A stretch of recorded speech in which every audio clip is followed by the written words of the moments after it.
প্রিয় শিক্ষার্থীবৃন্দ, চট্টগ্রাম কলেজের অনলাইন শেখন কার্যক্রমে তোমাদের স্বাগত জানাই। আমি আজকে তোমাদের সাথে জৈব রসায়নের সমানতা অংশ নিয়ে আবারও আলোচনা করব। আমরা বিগত ক্লাসে জৈব যৌগের সমানতা এবং তার প্রকারভেদ নিয়ে মূলত আলোচনা করেছি। আমরা দেখেছি সমানতা যৌগের একটি বিশেষ ধর্ম, যেখানে জৈব সমাণুসমূহ আণবিক সংকেত এবং অনুস্থিত পরমাণুসমূহের ত্রিমাত্রিক বিন্যাসের ভিন্নতার কারণে সৃষ্টি হয়ে থাকে।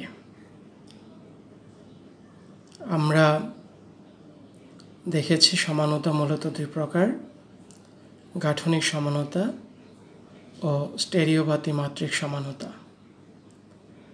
আমরা আমাদের পূর্ব আলোচনায় গাঠনিক সমানতার প্রকারভেদ নিয়ে বিস্তারিত আলোচনা করেছি এবং আলোচনার শেষে রাসায়নিক যৌগের সংকেত হতে গাঠনিক সমানতা নির্ণয় এবং তাদের প্রকারভেদ অনুযায়ী চিহ্নিতকরণের চেষ্টা করেছে। আমাদের আজকের আলোচনা জৈব যৌগের সমানতার দ্বিতীয় প্রকারভেদ তথা স্টেরিও বা ত্রিমাত্রিক সমানতা নিয়ে। প্রিয় শিক্ষার্থীবৃন্দ, আমাদের আজকের আলোচনার শেষে তোমরা স্টেরিও বা ত্রিমাত্রিক সমানতা ও এর প্রকারভেদ বর্ণনা করতে পারবে। জৈব যৌগের রাসায়নিক সংকেত থেকে স্টেরিও বা ত্রিমাত্রিক সমাণুর সংখ্যা ও তাতে শ্রেণীবিভক্তি নির্ণয় করতে পারবে বলে আমরা আশা করছি। চলো শুরু করা যাক। স্টেরিও বা ত্রিমাত্রিক সমানতা কি?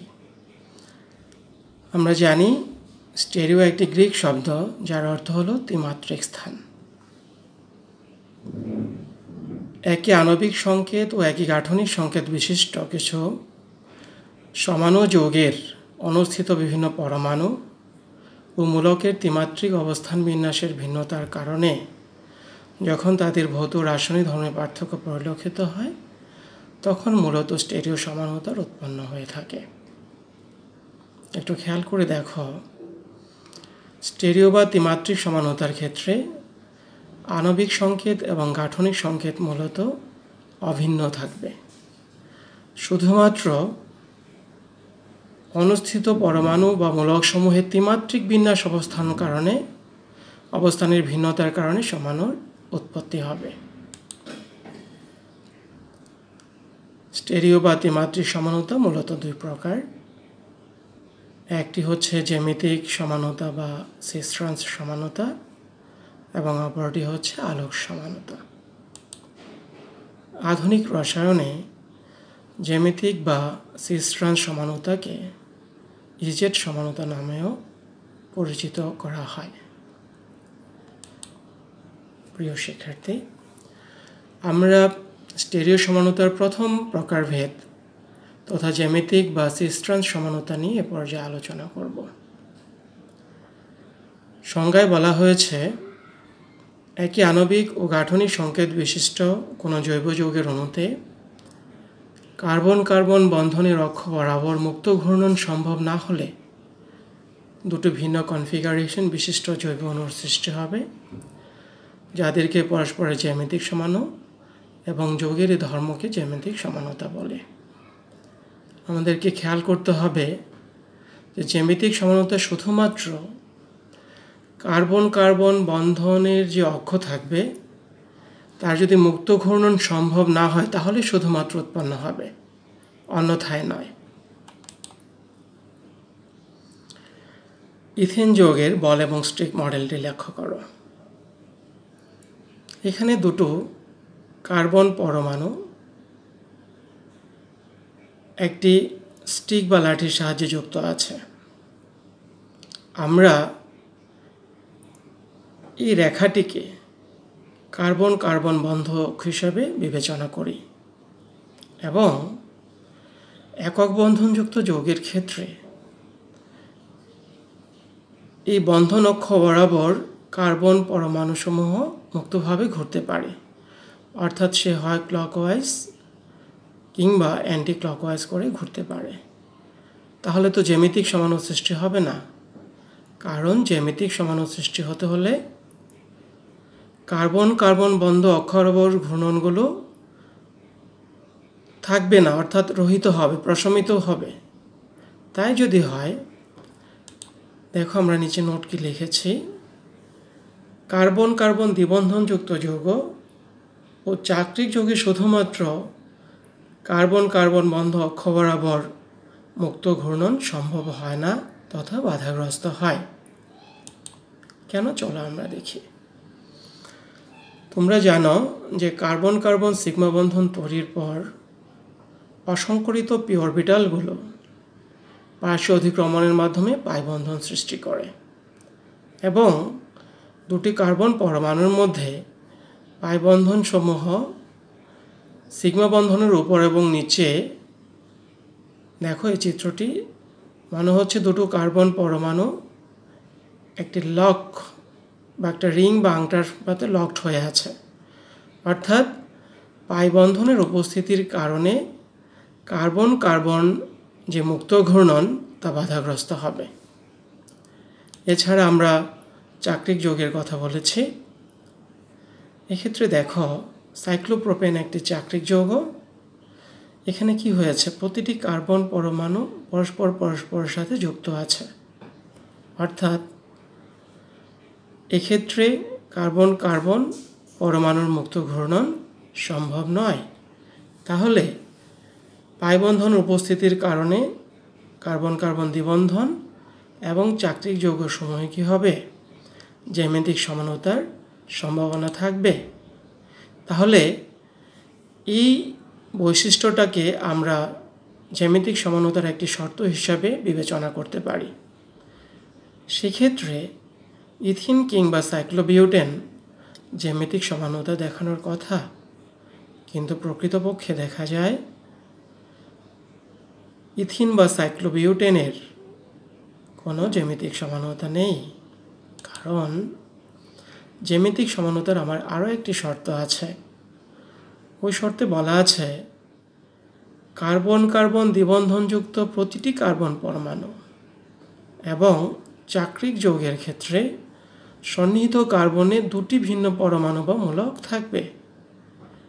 এবং সেক্ষেত্রে দেখো প্রোপিনের ক্ষেত্রে কি হয়েছে, প্রোপিনের দ্বিতীয় কার্বনে একটি মিথাইল মূলক এবং একটি হাইড্রোজেন পরমাণু আছে, কিন্তু প্রথম কার্বনে যেহেতু দুটো হাইড্রোজেন পরমাণু একই রূপ, সুতরাং প্রোপিনের ক্ষেত্রেও জ্যামিতিক সমানতা দেখানো সম্ভব নয়, অর্থাৎ সন্নিহিত প্রতিটি কার্বনেই দুটো ভিন্ন পরমাণু বা মূলক থাকতে হবে। এভাবে আমরা জ্যামিতিক সমানতার জন্য দুটো শর্ত পেয়ে থাকি। আমরা এই পর্যায়ে কার্বন কার্বন দ্বিবন্ধনের ক্ষেত্রে যে শর্ত আছে তা একটু ব্যাখ্যা করার চেষ্টা করব। তোমরা এই গাণিতিক সমীকরণটার দিকে খেয়াল করো। এখানে কার্বন কার্বন দ্বিবন্ধনের সাথে এবি দ্বারা দুটো ভিন্ন পরমাণু বা মূলক বোঝানো হয়েছে, যেখানে এ এবং বি অসমান। তাহলে আমরা যদি সামনে চিত্রের দিকে খেয়াল করি, দুটো কার্বন পরমাণু দ্বিবন্ধন দ্বারা যুক্ত, সুতরাং প্রথম শর্ত অনুযায়ী তাদের মুক্ত ঘূর্ণন সম্ভব নয়, প্রথম শর্ত পূর্ণ হয়েছে। তারপর কি বলা আছে, প্রতিটি কার্বন পরমাণু, যদি আমি এই কার্বন পরমাণুটি ধরি, তাহলে দেখো একটি পরমাণু বা মূলককে যখন কমলা রঙের বল দ্বারা প্রেজেন্ট করা হয়েছে, আরেকটি পরমাণু বা মূলককে সবুজ রঙের বল দ্বারা উপস্থাপন করা হয়েছে, অর্থাৎ দুটো ভিন্ন পরমাণুমূলক এই কার্বনে যেমন আছে অনুরূপভাবে ডান দিকের কার্বনেও আছে। তাহলে আমার দ্বিতীয় শর্ত এখানে পূরণ হয়েছে। তাহলে আমি বলতে পারবো এই মডেল অনুযায়ী একটি দ্বিবন্ধনযুক্ত যৌগ এই শর্ত সাপেক্ষে জ্যামিতিক সমানতা প্রদর্শন করবে। এখন খেয়াল করো, কার্বন কার্বন অক্ষের উপরের তলে দুটো পরমাণু বা মূলক একই অবস্থানে আছে, আবার নিচের তলে দুটো পরমাণু বা মূলক যারা সবুজ বল দ্বারা চিহ্নিত তারা একই অবস্থানে আছে। সেক্ষেত্রে আমরা এ ধরনের সমাণুকে বলি সিস সমাণু। সিস একটি ল্যাটিন শব্দ যার অর্থ দাঁড়ায় সেম সাইড।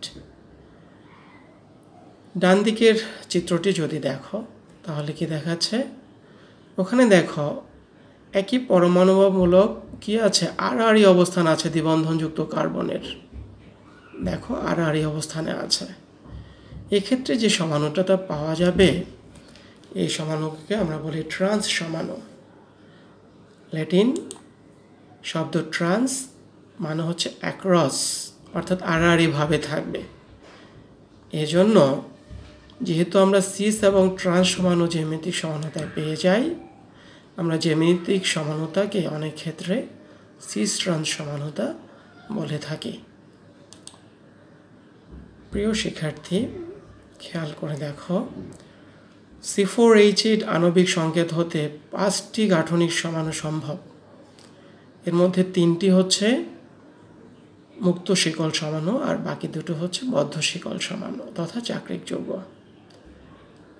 মজার বিষয় হচ্ছে এই 5টি যৌগের মধ্যে শুধুমাত্র বিউটুইন জ্যামিতিক সমানতা দেখায়। কারণ কি? অর্থাৎ বিউটুইনে শুধুমাত্র জ্যামিতিক সমানতার জন্য যে দুটি শর্ত, সেই শর্ত দুটো পালন করে। সেক্ষেত্রে কি হবে? সেক্ষেত্রে দেখো, দ্বিবন্ধনযুক্ত কার্বন ফলে প্রথম শর্ত পূরণ হচ্ছে। দ্বিতীয় শর্তে বলা হয়েছিল প্রতিটি কার্বন পরমাণু কি করবে? ভিন্ন পরমাণু বা মূলক অবস্থান করবে, এ বি আলাদা হবে। এক্ষেত্রে প্রথম কার্বনের সাথে একটা মিথাইল গ্রুপ, একটি হাইড্রোজেন পরমাণু। দ্বিতীয় কার্বন পরমাণুর সাথে অনুরূপভাবে একটি মিথাইল গ্রুপ, একটি হাইড্রোজেন পরমাণু আছে। সুতরাং বিউটুইন জ্যামিতিক সমানতা দেখাবে। এক্ষেত্রে দেখো, প্রথম যৌগটিকে আমরা বলছি সিস সমাণু, কারণ এক্ষেত্রে কার্বন কার্বন অক্ষের একই পাশে দুটো মিথাইল গ্রুপ কিংবা দুটো হাইড্রোজেন পরমাণু আছে। আর ডান দিকের সমাণুকে বলছি ট্রান্স সমাণু। কেন? কারণ হচ্ছে দেখো, ট্রান্স মানে কি? Across the position. তাহলে দ্বিবন্ধনযুক্ত কার্বনের আড়াআড়িভাবে একই জাতীয় পরমাণু বা মূলকগুলো অবস্থান করছে। এভাবে তুমি জ্যামিতিক সমাণুসমূহকে তার নামের পূর্বে সিস বা ট্রান্স শব্দ ব্যবহার করে নামকরণ করতে পারবে। আমরা তোমাদের বইতে বেশ কিছু উদাহরণ দেখতে পেয়েছি, তার মধ্যে আমরা ম্যালিক অ্যাসিডকে নিয়েছি, যেখানে তুমি দেখবে যে ম্যালিক অ্যাসিড তার জ্যামিতিক সমানতা সৃষ্টির জন্য যদি দুটো শর্ত, সেই শর্ত দুটো পালন করে একটি সিস আর একটি ট্রান্স সমাণুর জন্ম দিয়েছে। আমরা এ পর্যায়ে একটি চাক্রিক সমাণু দেখব, কারণ তোমরা জানো যে চাক্রিক সমাণুর ক্ষেত্রেও কি হয়? বন্ধন ঘূর্ণন বাধাপ্রাপ্ত হয়। এক্ষেত্রে দেখো, এই যৌগটির নাম হচ্ছে 1,2-ডাইমিথাইল সাইক্লোপ্রোপেন। এখানে দেখো, এই কার্বনটিকে বলা হয়েছে 1 নং কার্বন এবং এই কার্বনটিকে বলা হয়েছে 2 নং কার্বন। এক্ষেত্রে এখানে একটি হাইড্রোজেন পরমাণু, একটি মিথাইল গ্রুপ, আবার এই কার্বনে একটি মিথাইল গ্রুপ, একটি হাইড্রোজেন পরমাণু। অর্থাৎ আমার যে দ্বিতীয় শর্ত, সন্নিহিত কার্বনে কি থাকতে হবে? প্রত্যেকটিতে আলাদা আলাদা গ্রুপ বা পরমাণু থাকতে হবে। এক্ষেত্রে দেখো, দুটো মিথাইল গ্রুপ কি আছে? একই পাশে আছে সন্নিহিত কার্বনে, এজন্য তাকে আমি সিস সমাণু বলবো। আর এই কনফিগারেশনে দেখো কি আছে, যে দুটো মিথাইল গ্রুপ কিংবা দুটো হাইড্রোজেন পরমাণু আড়াআড়ি অবস্থানে আছে। সুতরাং এটি হচ্ছে একটা চাক্রিক ট্রান্স সমাণু। এইভাবে তোমরা দ্বিবন্ধনযুক্ত যৌগ এবং চাক্রিক যৌগের ক্ষেত্রে জ্যামিতিক সমানতার প্রয়োগগুলো আর একটু ভালো করে বাসায় বই থেকে দেখে দেখে উদাহরণ দেখে প্র্যাকটিস করবে। আমরা এখন স্টেরিও সমানতার দ্বিতীয় ভাগ তথা আলোক সক্রিয় সমানতা নিয়ে আলোচনা করব। আলোক সক্রিয় সমানতা একটু মজার এই কারণে যে তোমরা দেখবে যে মূলত সমানতার ক্ষেত্রে হয় আণবিক সংকেত এক হয়, গাঠনিক সংকেত আলাদা হয় যখন গাঠনিক সমাণু হয়। আবার জ্যামিতিক সমাণুর ক্ষেত্রে আণবিক ও গাঠনিক সংকেত এক, শুধুমাত্র তাদের ত্রিমাত্রিক বিন্যাস আলাদা। কিন্তু আলোক সক্রিয় সমানতার ক্ষেত্রে শুধুমাত্র কি বলা আছে দেখো, যে এক সমতলীয় আলোর প্রতি তাদের আচরণটা হবে আলাদা। অর্থাৎ যে যৌগ সমাণুগুলো পাবো তাদের ভৌত ধর্ম, রাসায়নিক ধর্ম, আণবিক সংকেত, গাঠনিক সংকেত সবই এক, শুধুমাত্র তারা এক সমতলীয় আলোর প্রতি আচরণটা ভিন্নতা দেখাবে। তাহলে আমাদের এখন জানতে হবে এক সমতলীয় আলো কি। চলো আমরা আলোচনা করি। যে কোনো উৎস থেকে যখন আলো বের হয় তখন তারা অনেকগুলো সমতল এইভাবে স্পন্দিত হতে থাকে। এরকম আলোকে যদি কোনো উপযুক্ত মাধ্যম যেমন ফিল্টারের মধ্যে দিয়ে যদি পাস করা হয় তখন দেখা যায় তারা অনেক সমতলে না ঘুরে, স্পন্দন না দেখে শুধুমাত্র একটি সমতলে স্পন্দন দেখায়। এ ধরনের আলোকে বলা হয় এক সমতলীয় আলোক। তাহলে এক সমতলীয় আলোক কি আমরা বুঝতে পারছি। এখন দেখো, যে জৈব যৌগসমূহ আলোক সক্রিয়তা দেখাবে তাদের কিছু বৈশিষ্ট্য থাকবে। তাদের প্রথম বৈশিষ্ট্য হচ্ছে ওই যৌগের মধ্যে একটি অপ্রতিসম কার্বন পরমাণু বা কাইরাল কেন্দ্র থাকবে। তোমরা বাম পাশের মডেলটি খেয়াল করো, ওখানে একটি কার্বন পরমাণু দেখো 4টি ভিন্ন পরমাণু বা মূলকের সাথে যুক্ত, এবং এরকম কার্বনকে অপ্রতিসম কার্বন এবং এরকম যৌগকে অপ্রতিসম যৌগ বলে, এবং এই কেন্দ্রটাকে বলা হয় কাইরাল কেন্দ্র। এবং মনে রাখবে, কাইরাল কেন্দ্রকে সবসময় একটা তারকা চিহ্ন দিয়ে কি করতে হয়, প্রকাশ করতে হয়। এটা অবশ্যই খেয়াল রাখবে। তাহলে প্রথম শর্ত হচ্ছে কি, প্রথম বৈশিষ্ট্য হচ্ছে যে যৌগের মধ্যে অবশ্যই একটি অপ্রতিসম কার্বন পরমাণু তথা কাইরাল কেন্দ্র থাকবে। দ্বিতীয় বৈশিষ্ট্য, যে কাইরাল কেন্দ্র বিশিষ্ট যে কাইরাল যৌগ থাকবে তার যে সমাণু থাকবে, যে কনফিগারেশনগুলো তা থাকবে, তার দর্পণ প্রতিবিম্ব হবে। অর্থাৎ তুমি দেখো, এখানে যে যৌগটি আছে তাকে যদি আমরা একটি দর্পণের সামনে রাখি তাহলে কি হবে, তার একটা ইমেজ বা চিত্র পাওয়া যাবে। সে চিত্রটা দেখো কীরকম। এটার ঠিক বিপরীত দেখো, এখানে ডেল্টা কোথায় আছে আর এখানে কোথায় আছে। এখানে বিটা বা গামার অবস্থান, আর দর্পণ প্রতিবিম্বে বিটা এবং গামার অবস্থান ঠিক উল্টে গেছে। অর্থাৎ আমাদের মূলত যে আমরা আয়নার সামনে দাঁড়ালে যেরকম হয়, আমাদের চেহারার যে ভিন্ন রূপ দেখি, ঠিক এরকমই একটি ঘটনা ঘটে। যেমন আমরা জানি যে আয়নাতে কি হয়, বাম হাত দেখতে ডান হাতের মতো, কিংবা ডান হাত দেখতে বাম হাতের মতো হয়। সত্যিকার অর্থে কাইরাল একটি গ্রিক শব্দ যার অর্থ হচ্ছে কি হাত। অর্থাৎ যৌগ সমাণুসমূহকে যখন একটি আয়নার সামনে রাখা হবে তার একটি দর্পণ প্রতিবিম্ব আমরা অবশ্যই পাব। এবং তাহলে কি হলো, একটি কাইরাল কেন্দ্র থাকবে যেখানে 4টি পরমাণু মূলক থাকবে, এটা প্রথম শর্ত। দ্বিতীয় শর্ত বলা হচ্ছে দর্পণ প্রতিবিম্ব থাকবে। এর পরেও আরও একটি শর্ত আছে, সেখানে কি বলা হয়েছে দেখো, যে কনফিগারেশনগুলো পাওয়া যাবে। তোমরা নিশ্চয়ই জানো কনফিগারেশন কি। আমরা সমানতার যে চিত্রগুলো পাই তাদেরকে আমরা কনফিগারেশন বলি। যেমন এটা একটা কনফিগারেশন, এটা একটা কনফিগারেশন, এটা একটা কনফিগারেশন, এটা একটা কনফিগারেশন। কিন্তু সেই কনফিগারেশন সমূহ কীরকম হতে হবে, অপ্রতিসম, অসমপতিত হতে হবে। সেটা কীরকম দেখো, আমি বাম হাত এবং ডান হাতে দর্পণকে যদি একটার উপর একটা রাখতে যাই, দেখো মিলে না। এই বৃদ্ধাঙ্গুল এখানে, এখানে আরেকটা বৃদ্ধাঙ্গুল। এ ধরনের কনফিগারেশন বা প্রতিবিম্ব বা চিত্রকে বলা হয় অসমপতিত দর্পণ প্রতিবিম্ব।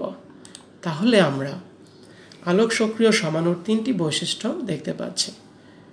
এবং আমাকে খেয়াল রাখতে হবে, এরকম 3টি বৈশিষ্ট্য সম্পন্ন জৈব যৌগই শুধু আলোক সমানতা প্রদর্শন করবে, এবং তারা যদি এক সমতলীয় আলোর প্রতি ভিন্ন রূপ প্রদর্শন করে তাহলে শুধুমাত্র আমরা যৌগ সমাণু পাব, বিশেষ করে আলোক সক্রিয় সমাণু পাব।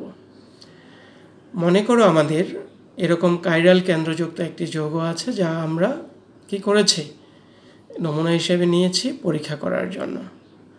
এবং পরীক্ষণীয় মাধ্যমের মধ্য দিয়ে যদি আমরা এক সমতলীয় আলো প্রবাহিত করি, তখন এই এক সমতলীয় আলোর আলোকতল কি করবে, ঘুরে যাবে।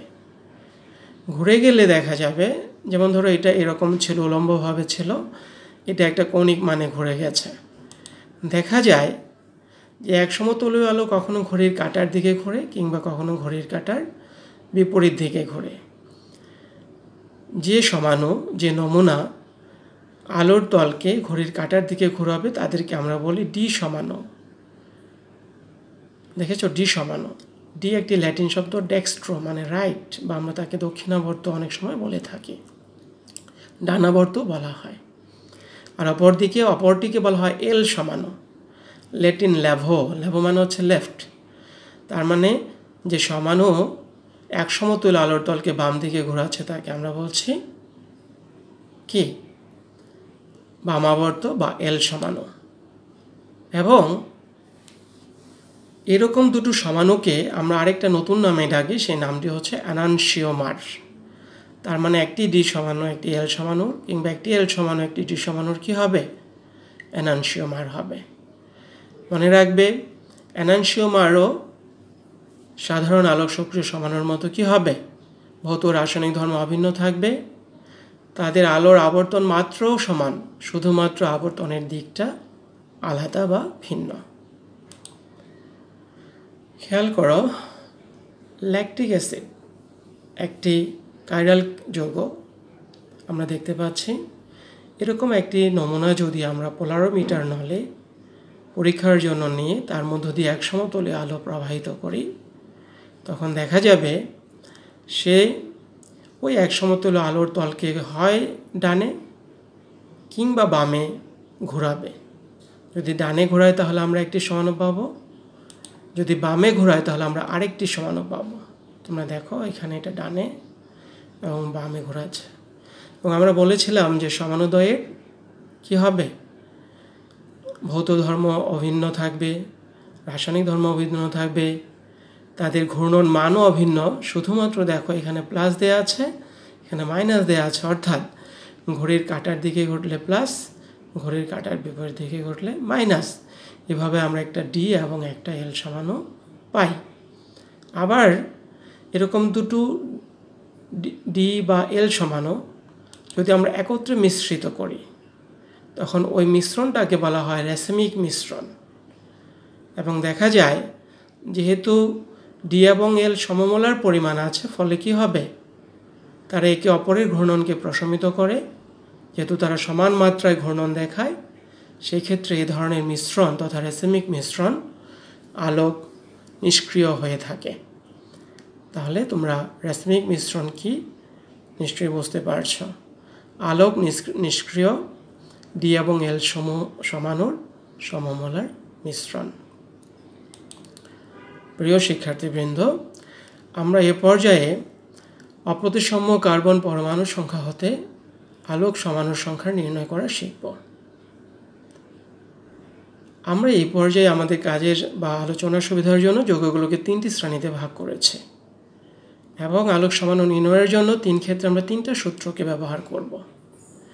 প্রথম শ্রেণীতে বলা হয়েছে যে যদি n সংখ্যক অপ্রতিসম কার্বন পরমাণু থাকে এবং অণুটিকে প্রতিসম তল দ্বারা 2টি ভাগে ভাগ করা যায় না। এটা হয়তো তুমি এখন বুঝবে না, আমরা আস্তে ধীরে বুঝতে চেষ্টা করব কিভাবে অণুকে প্রতিসম তল দ্বারা 2 ভাগে ভাগ করা যায়। যদি না যায় তাহলে প্রথম শ্রেণীর যৌগ। আমরা ল্যাকটিক অ্যাসিডকে একটা উদাহরণ হিসাবে দেখতে চাই। এখানে একটি কার্বন পরমাণু 4টি ভিন্ন পরমাণুর সাথে যুক্ত, অর্থাৎ n এর মান হচ্ছে এখানে 1, অর্থাৎ কাইরাল কেন্দ্র একটি। ফলে আমার আলোক সক্রিয় সমাণু সংখ্যা হবে, আমি সূত্র অনুযায়ী কত পাচ্ছি, 2টি। তার মধ্যে একটি হবে ডি সমাণু আর একটি হবে এল সমাণু। এভাবে যখন একটি কাইরাল কেন্দ্র থাকে, তোমাদের বইতে এমন কিছু আরও উদাহরণ আছে, তোমরা এগুলো দেখবে, পড়বে। মনে রাখবে, একটি কাইরাল কেন্দ্র থাকলে তার প্রত্যেকটার জন্য তোমার সমাণু সংখ্যা হবে 2টি এবং তাকে কখনোই প্রতিসম তল দ্বারা বিভাজিত করা যাবে না। এটাতে খেয়াল করো, এটা হচ্ছে 2-bromo-3-chlorobiutane একটি যৌগ। এখানে কাইরাল কেন্দ্র 2টি এবং প্রতিটি কেন্দ্রের সাথে 4টি ভিন্ন পরমাণু বা মূলক আলাদা আলাদাভাবে আছে। দুটো কার্বনের মাঝখানে আমি একটি তল টেনেছি যাকে বলা হয় প্রতিসমতল। কিন্তু যৌগ দুটোকে সমান ভাগে ভাগ করা যায় না, কারণ একাংশের সাথে অপরাংশের কোনো পুরোপুরি মিল নেই। সেই ক্ষেত্রে আমাদের এই যৌগটি হচ্ছে প্রথম শ্রেণীর যৌগ। তাহলে আলোক সমাণু সংখ্যা কয়টি হবে? সূত্র বলছে 2n, n এর মান 2, তাহলে 4টি। তাহলে এখন দেখো আমরা এখানে 4টি সমাণু পাচ্ছি। প্রথম দুটো সমাণু হচ্ছে এই যে উপরের অংশের, প্রতি সমতল উপরের অংশের ঘড়ির কাঁটার এবং ঘড়ির কাঁটার বিপরীত দিকে ঘোরার জন্য। পরের দুটো অনুরূপভাবে তোমার নিচের অংশের ঘড়ির কাঁটার দিকে এবং ঘড়ির কাঁটার বিপরীত দিকে ঘোরার জন্য মোট 4টি সমাণু পাওয়া যাবে, ডি এবং এল সমাণু। তার মানে দুটি ডি সমাণু এবং একটি এল সমাণু, মোট 4টি সমাণু পাই। এখন দেখো এখানে প্রতিটি সমাণু কিন্তু আলোক সক্রিয়, কিন্তু 1 এবং 3, 2 এবং 4 এরা কিন্তু এনানসিওমার নয়। যদিও তারা আলোক সক্রিয়, তারা কিন্তু সমপতিত হবে না। এক্ষেত্রে 1 এবং 2, 3 এবং 4কে বলা হয় এনানসিওমার, কিন্তু 1 এবং 3, 2 এবং 4 এই ধরনের যৌগগুলোকে বলা হয় ডায়াস্টেরিওমার। তবে তোমরা আরেকটা নতুন শব্দ পেয়েছো, সেটা হচ্ছে ডায়াস্টেরিওমার। ডায়াস্টেরিওমারের ক্ষেত্রে কি হবে, যে দুটি অসদৃশ্য অপ্রতিসম কার্বনযুক্ত আলোক সক্রিয় যৌগ, কিন্তু তারা দর্পণ প্রতিবিম্বের মতো আচরণ করে না বলেই তারা কি ডায়াস্টেরিওমার। তৃতীয় শ্রেণীর যৌগতে আগের মতো n সংখ্যক কাইরাল সেন্টার থাকবে, কিন্তু এই ক্ষেত্রে যৌগটাকে সমান দুভাগে ভাগ করা যাবে। যেমন ধরো টার্টারিক অ্যাসিড যদি ভাগ করা যায়, সেক্ষেত্রে আলোক সমাণু নির্ণয়ের জন্য সূত্র হচ্ছে আমাদের এটা। শর্ত হচ্ছে এখানে n জোড় সংখ্যা। খুব মনোযোগ দিয়ে খেয়াল করবে, এখানে n অবশ্যই জোড় সংখ্যা হবে। তাহলে এখানে দুটো দেখতে পাচ্ছি কাইরাল সেন্টার। দেখো, তাকে প্রতি সমতল দ্বারা ভাগ করলে এক অংশ আরেক অংশের ন্যায় দর্পণ প্রতিবিম্ব হবে, কারণ এখানে প্রত্যেকটা পার্টে তোমার যে মূলকগুলো আছে বা পরমাণুগুলো আছে তা সমান। সেক্ষেত্রে আলোক সমাণুর সংখ্যা সূত্র অনুযায়ী হবে দুটো, একটি হবে ডি সমাণু আর একটা হবে এল সমাণু, অর্থাৎ একটি ডি টার্টারিক অ্যাসিড হলে একটি এল টার্টারিক অ্যাসিড। এবং দেখো এক্ষেত্রে একটি আলোক সমাণু পুরোটাই কিন্তু ঘড়ির কাঁটার দিকে একবার ঘুরবে, আরেকটি পুরোটাই ঘড়ির কাঁটার বিপরীত দিকে ঘুরবে, অর্থাৎ পুরোটা একটি সমাণু যৌগের ন্যায় আচরণ করবে। এক্ষেত্রে দেখো আমরা আবারও টার্টারিক অ্যাসিডকে এখানে রেখেছি, মাঝখানে ভাগ করেছি, দুটো সমান অংশ পেয়েছে।